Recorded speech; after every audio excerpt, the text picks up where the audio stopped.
Marée Massaï, les impacts des travaux de remblayage.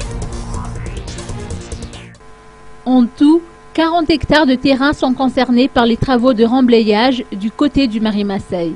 Selon les témoignages des riverains, des camions circulent la nuit pour transporter les remblais de terre et c'est d'ailleurs la nuit, jusqu'au petit matin, que les travaux sont entrepris.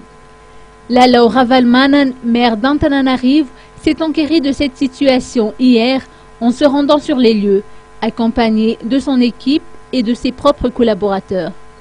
Nous sommes ici pour écouter les doléances de la population et voir par quels moyens peut-on éviter que d'autres remblayages ne se produisent. Ces travaux de remblayage ont des conséquences néfastes, surtout que nous approchons de la prochaine saison de pluie, a indiqué le magistrat de la ville. Initialement, Marée Massaï a été destiné pour un parc de loisirs, a rappelé Patrick Ramiaramanan, qui serait donc l'adjoint au maire. Le remblayage aura des impacts majeurs sur les bassins de rétention et les canaux d'évacuation, selon les explications techniques qu'il a apportées.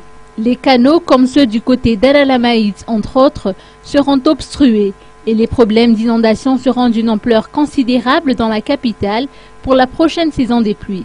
Il faut anticiper et éviter cela. Ces terrains nous servaient de lieu d'entraînement, mais nous en sommes actuellement privés.